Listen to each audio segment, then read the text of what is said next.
തമിഴ്നാട്ടിലെ ഒരു കുടുംബത്തെക്കുറിച്ച് ഞാൻ ഈ സഭയോട് പറയാൻ ആഗ്രഹിക്കുന്നു. About a family in Tamil Nadu, a mother and a father, first generation literates. ഞങ്ങൾ കറുത്ത നിറമുള്ള വസ്ത്രങ്ങൾ ധരിച്ചാണ് ഇന്ന് എത്തിയത്. A black flag is a sign of protest.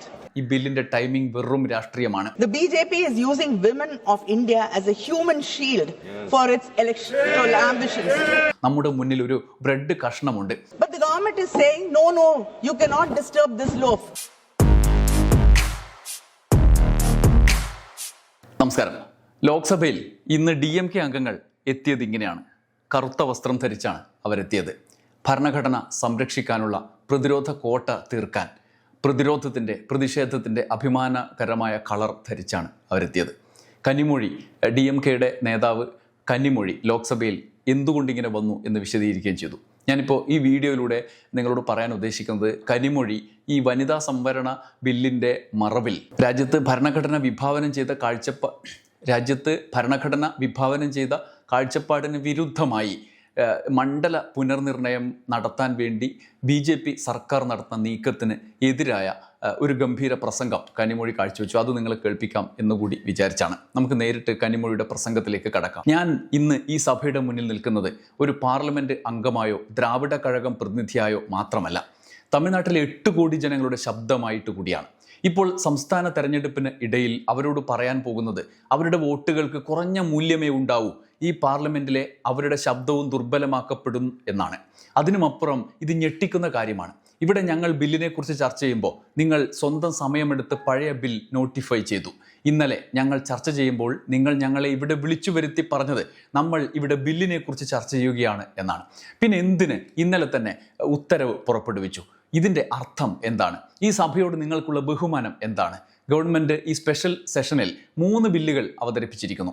അത് തിടുക്കത്തിൽ വിളിച്ചതും എൻ്റെ സംസ്ഥാനത്തെയും മറ്റു പല സംസ്ഥാനങ്ങളെയും അവിടെ നടക്കുന്ന തെരഞ്ഞെടുപ്പുകളെ തടസ്സപ്പെടുത്താനും മാത്രം ഉദ്ദേശിച്ചുള്ളതാണ്.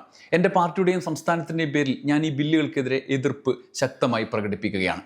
ആദ്യം പറയട്ടെ, സ്ത്രീകളുടെ സംവരണത്തിന് പിന്തുണ നൽകുന്നതായി ഭാവിച്ച് ഈ 3 ബില്ലുകളും ഇന്ത്യൻ ഫെഡറൽ ഘടനയ്ക്ക് നേരെയുള്ള ഏറ്റവും വലിയ ആക്രമണമാണ് നടത്തുന്നത്.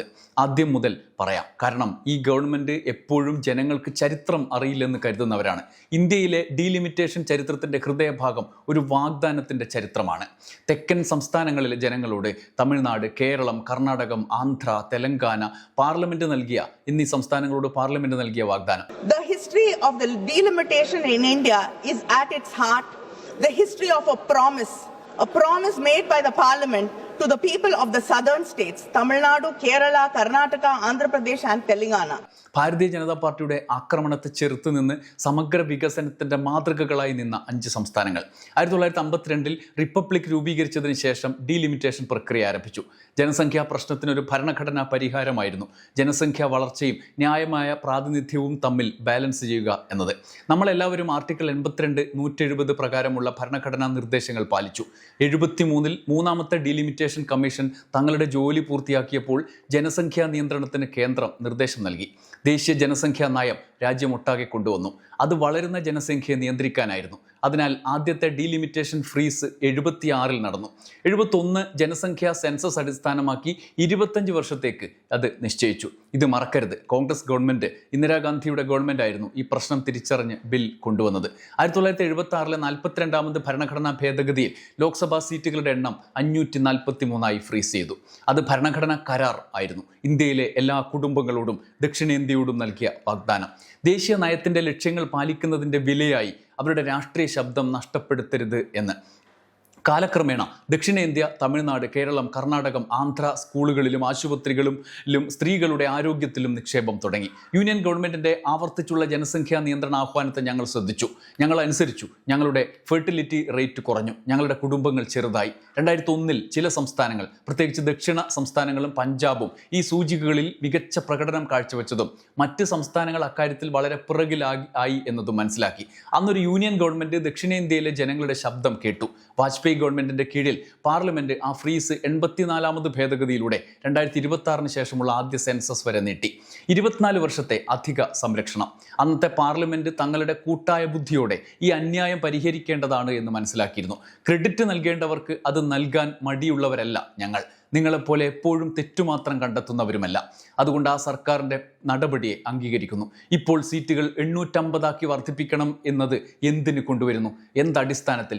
ബില്ല് അവതരിപ്പിച്ചുള്ള പ്രസ്താവനയിൽ ജനസംഖ്യാ പ്രൊഫൈലിൽ മാറ്റമുണ്ടെന്ന് പറയുന്നു. എന്നിട്ടും 15 വർഷം പഴക്കമുള്ള 2011 സെൻസസ് ഡാറ്റ ഉപയോഗിച്ചാണ് ഡീലിമിറ്റേഷൻ നടത്തുന്നത്.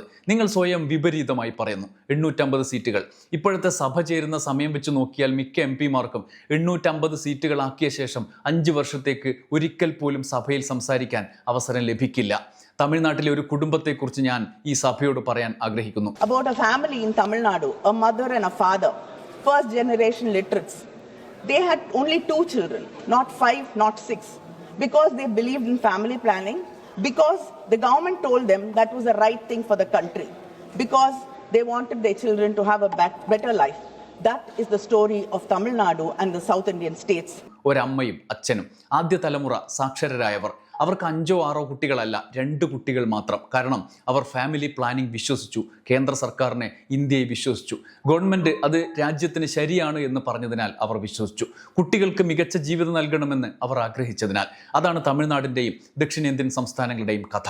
ഇന്ന് തമിഴ്നാടിൻ്റെ ടോട്ടൽ ഫെർട്ടിലിറ്റി റേറ്റ് 1.6 ആണ്. ഫ്രാൻസിനേക്കാൾ, ഓസ്ട്രേലിയയേക്കാൾ, അമേരിക്കയേക്കാൾ താഴെ. ഡെമോഗ്രാഫേഴ്സ് പറയുന്ന ഡെമോഗ്രാഫിക് ട്രാൻസിഷൻ ഞങ്ങൾ പൂർത്തിയാക്കി. ഞങ്ങളുടെ ജനസംഖ്യ സ്ഥിരതയിലാണ്. ഞങ്ങളുടെ സ്ത്രീകൾ വിദ്യാസമ്പന്നരാണ്.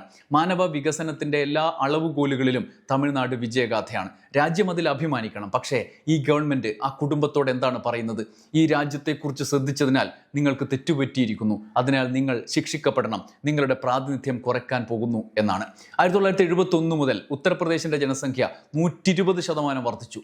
തമിഴ്നാടിൻ്റേത് 15% മാത്രം. ഇന്നലെ ഹോം മിനിസ്റ്റർ പറഞ്ഞതിന് വിപരീതമായി ഡീലിമിറ്റേഷൻ ബില്ലിൻ്റെ ക്ലോസ് 4 വ്യക്തമായി പറയുന്നത് സീറ്റ് അലോട്ട്മെന്റ് ഏറ്റവും പുതിയ സെൻസസ് ഫിഗറുകൾ അടിസ്ഥാനമാക്കിയാകും എന്നാണ്. ഹോം മിനിസ്റ്റർ ഒന്ന് പറയുന്നു, ബിൽ മറ്റൊന്ന് പറയുന്നു. ഇപ്പോഴത്തെ ഏറ്റവും പുതിയ സെൻസസ് 2011 2011 ഫോർമുല പ്രകാരം UP 13 സീറ്റുകൾ നേടും, തമിഴ്നാട് 11 സീറ്റുകൾ നഷ്ടപ്പെടുത്തും. പക്ഷേ ഇന്നലെ ഹോം മിനിസ്റ്റർ ഞങ്ങളോട് പറഞ്ഞത് 50% വർധനവോടെ തമിഴ്നാട് 39 സീറ്റുകളിൽ നിന്ന് 59 ആകും എന്നാണ്.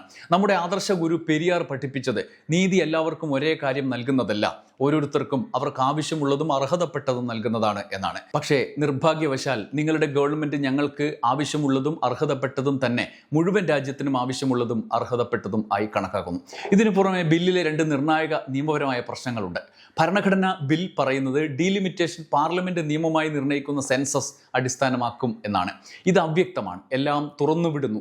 അതായത് പാർലമെന്റിൽ ഭൂരിപക്ഷമുള്ള ഏത് പാർട്ടിക്കും രാജ്യത്തിന്റെ ഇലക്ട്രൽ മാപ്പ് വരയ്ക്കാൻ ഏത് സെൻസസ് ഉപയോഗിക്കണം എന്ന് തീരുമാനിക്കാം. രണ്ടാമത്, ഡീലിമിറ്റേഷൻ കമ്മീഷന്റെ ചെയർമാൻ യൂണിയൻ ഗവൺമെന്റ് പൂർണ്ണമായും നിയമിക്കുന്ന ഒരു റിട്ടയർഡ് സുപ്രീം കോടതി ജഡ്ജിയാണ്. ചീഫ് ജസ്റ്റിസിനോട് ആലോചനയില്ല, ഏതൊരു സംസ്ഥാന ഗവൺമെന്റുമായും ആലോചനയില്ല, പാർലമെന്ററി അംഗീകാരമില്ല.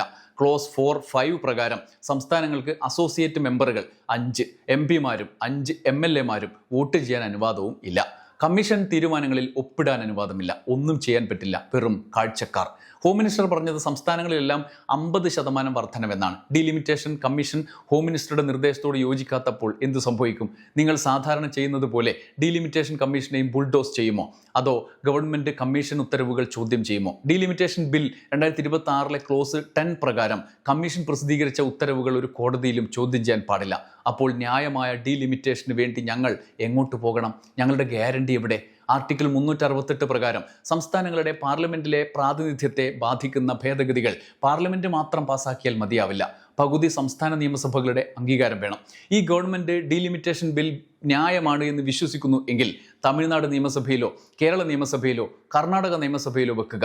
യഥാർത്ഥത്തിൽ സഹകരണ ഫെഡറലിസത്തിൽ വിശ്വസിക്കുന്നെങ്കിൽ സംസ്ഥാന നിയമസഭകളിൽ നിന്ന് ഓടിപ്പോകുന്ന എന്തിന്? ചീഫ് മിനിസ്റ്റർമാരുമായി മീറ്റിംഗ് വിളിച്ചോ? സംസ്ഥാനങ്ങളുമായി ആലോചിച്ചോ? ഞാൻ നിങ്ങളെ ശരിക്കും അഭിനന്ദിക്കുന്നു. തങ്ങളുടെ പരാജയത്തെ രാഷ്ട്രീയ നേട്ടമാക്കുന്ന ഏക ഗവൺമെൻറ്റാണ് നിങ്ങളുടേത്. ഈ സ്പെഷ്യൽ സെഷൻ 5 സംസ്ഥാനങ്ങളിലെ തെരഞ്ഞെടുപ്പിനിടയിൽ വിളിച്ചത്, അതിന്റെ ടൈമിംഗ് രാഷ്ട്രീയത്തിലെല്ലാമാണ്. ഈ ബില്ലിന്റെ ടൈമിംഗ് വെറും രാഷ്ട്രീയമാണ്. The BJP is using women of India as a human shield for its electoral ambitions. Sir, ഇത് ഭരണഘടനാ പരിഷ്കാരമല്ല. ഇത് ഈ സംസ്ഥാനങ്ങളിലെ തെരഞ്ഞെടുപ്പ് റെസ്ക്യൂ സ്ട്രാറ്റജിയാണ്. 2023 106ാമത് ഭേദഗതി ആക്ട്, സ്ത്രീ റിസർവേഷൻ ആക്ട് ഭൂരിപക്ഷം പ്രതിപക്ഷ പാർട്ടികളും സ്വാഗതം ചെയ്തു, DMK-യും സ്വാഗതം ചെയ്തു. പക്ഷേ അന്നും ഇപ്പോഴും ഞങ്ങൾ പറയുന്നത് സ്ത്രീ റിസർവേഷൻ ബില്ലിനെ ഡീലിമിറ്റേഷനോട് ബന്ധിപ്പിച്ചത് ഒരു കെണിയാണ് എന്നാണ്. മറ്റൊന്ന് നടത്തിയാൽ മാത്രമേ ഇത് നടപ്പാക്കൂ എന്ന condition.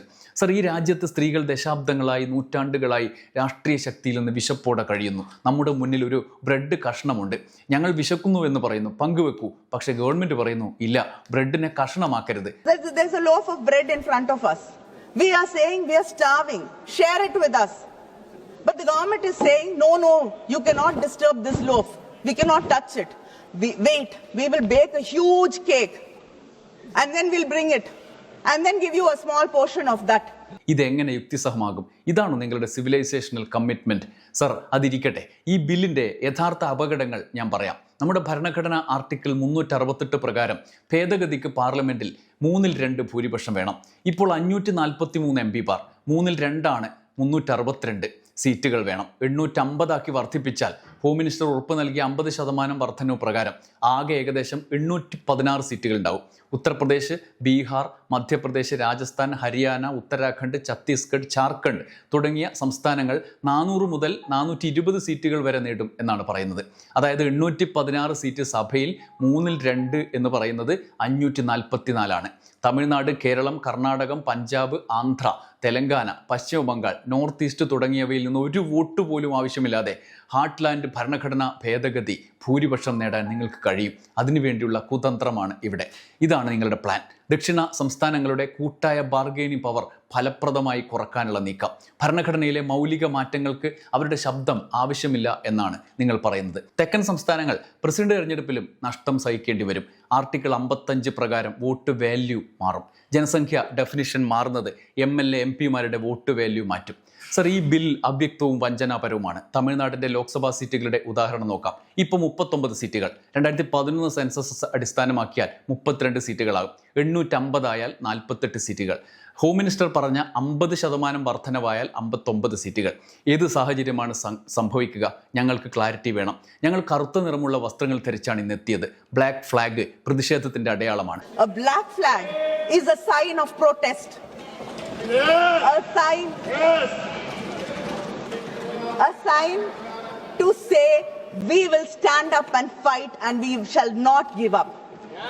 And I like to remind you that a blue flag, sir, is the color Dr. Baba Saheb Ambedkar chose for his party flag.